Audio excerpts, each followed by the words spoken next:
Hello, my name is Adam Olson. I am with Risa Smith and Tom Mommsen. We are on Galiano Island. I'm the MLA of Salish North in the islands, and we're touring around the islands the end of the month of June to do town halls.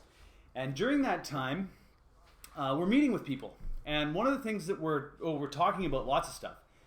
One of the things that we were talking about today was solar, and I had to pull out my video camera and all this equipment because we have to talk about this. Some of the stories that I'm hearing about the situation that we're having with clean energy, really, really troubling from my perspective, and what's going on with solar is a problem. So Risa, Tom, you've been working in solar for a long time. Can you tell me, what is this SREC business that you were talking about? Who wants to tell me about SREC?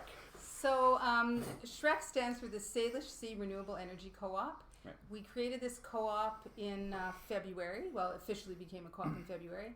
We created it because we could see the demand on Galiano and the rest of the Gulf Islands to do something positive about energy. People were feeling very bad about the Site C decision. They were feeling bad about the direction that we saw all governments going in terms of climate change and not reaching climate change goals, and wanted to do something positive. So we created SREC, and the idea, we have 3 goals.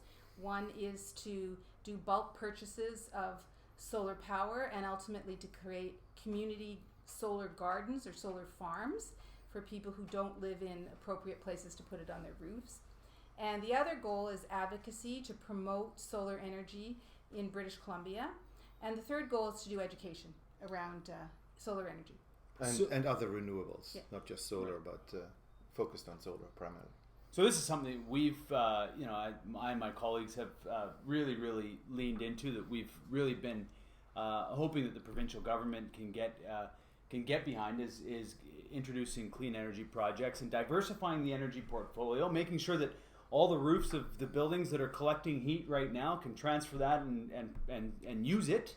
But we've learned and we've seen that there's been some backtracking on that, and in the Salish Sea, it doesn't matter where I go, which island I go to, which community I go to, this is a big deal. So can you talk about what the recent what the recent rulings from the BCUC and the application from BC Hydro has meant to solar in British Columbia?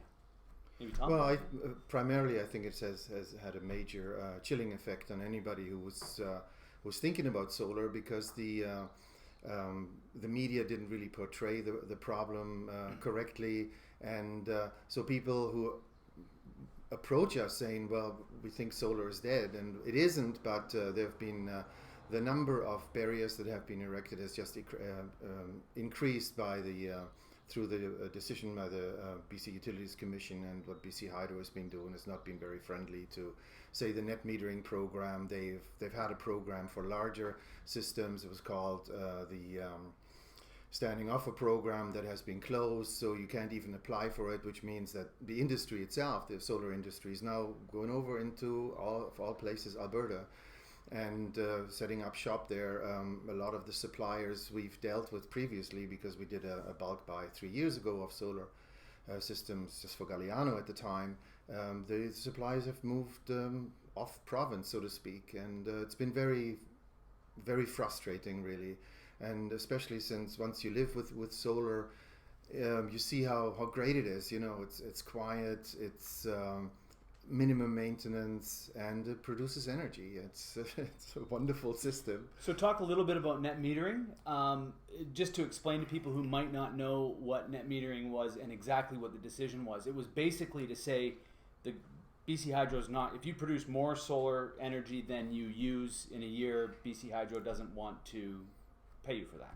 Yeah, well, do you want to take that? Sure. The net metering program, types of programs like this exist all over the world. So this isn't unique to British Columbia. Ours is probably a little bit less favorable than other places, but we did have a net metering program.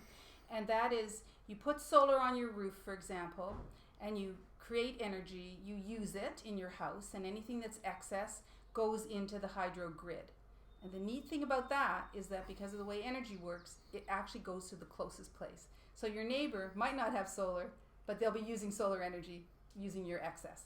And then over the year, BC Hydro keeps track of that. So say in the summer, May, June, July, August, September, you produce a lot of solar, probably more than you need. And then in the winter months, you produce less than you need, and you draw off of what you produced in the summer. So it's net metering over the year. BC Hydro used to pay you for any excess.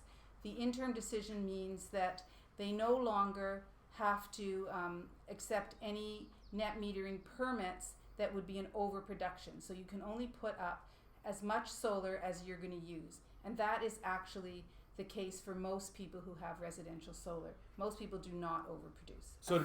So To be clear, you can still put solar panels on your roof, collect, use.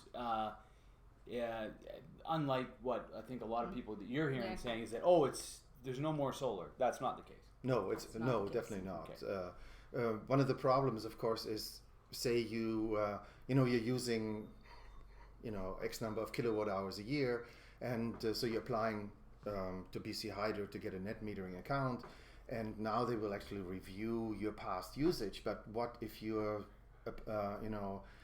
purchasing an electric vehicle which never showed up in your consumption? So you added X number of kilowatt hours to it, and you can't, BC Hydro won't allow you to put extra on because you've just applied for what you've used for the last 10 years. Well, with electrification and actually moving away from the internal combustion engine, which we are going to do, if we can get this piece correct, we would expect people's electricity usage to go up. Risa, what about community solar? This is another thing we want to talk about. So we, in many places in the world, what's happened is that communities get together and they put in what you call solar farms. This is a very efficient way to put in solar in a community. And then most places in the world you can have something called community net metering or virtual net metering. So say you don't have a lot of money, or you live in the forest and you can't put solar because there's trees, then you can buy 1 panel or 5 panels or 10 panels, whatever you can afford, in this community solar farm. And through virtual net metering, you get kilowatt credits for that on your hydro bill. It's just a programming issue. BC Hydro won't do it. Alberta does do it. So, and many places in the world do it. So it's very important to have a virtual net metering program because you can't have community-based solar without that. Do you want to talk a little bit about the social justice issues that exist in this? In our conversation, we talked about the social justice issue and in terms of, I think Risa mentioned it, but maybe you've got a little bit more that you can add to it. Well, maybe Risa wants to. No, maybe Risa wants to answer it. We divide up the world. Tom, that's fine. I will say that we've been to all of the Southern Gulf Islands now, giving community meetings, and we hear a lot from people about their concerns. And so many people want to go solar, but they can't because they can't afford to put it on their house. There is a cost. The cost is going down, but there's still a cost. Or they're not in an appropriate location. And so they want to know, how can they do it too? How can they be part of it? And also, like if you only have $1,000, or $500, shouldn't you be able to buy into the future with what you have?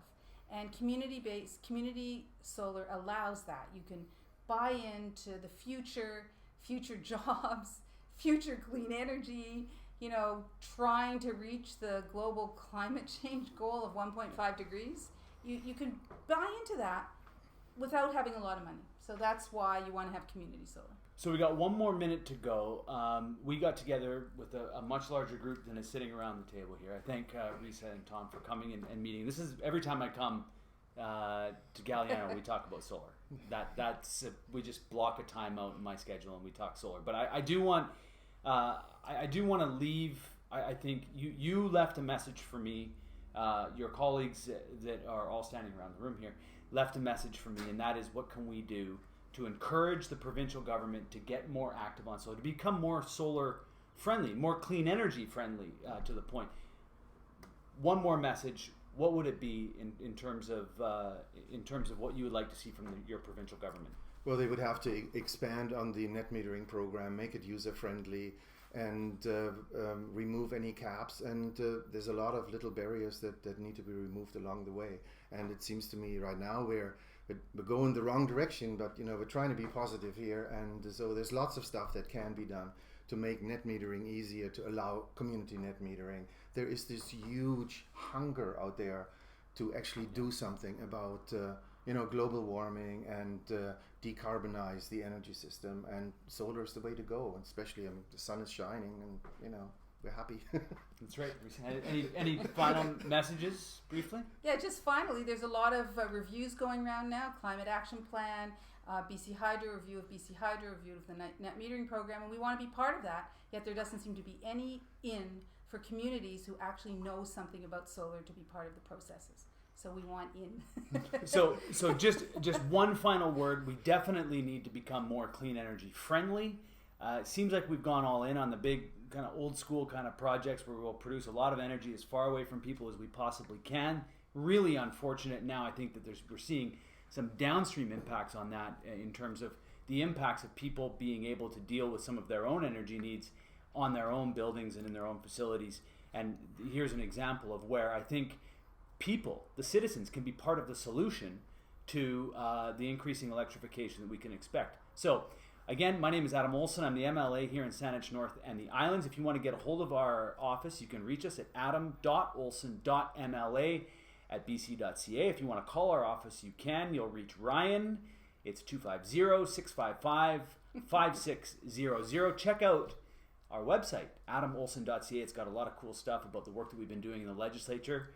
Risa, Tom, thank you very much for allowing me to encourage you very gently to join me on the video to share your story, because I think it needed to be told. And we have a website too, by the way. What's your... Oh, hey! SSER. Plug your website. SSREC.org. SSREC.org. If you want to join the Salish Sea Renewable Energy Co-op.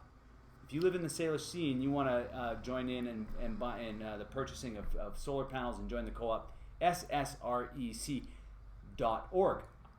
I don't really have guests that have websites, so that's the first. And thank you for joining us, and until next time, Haekwa.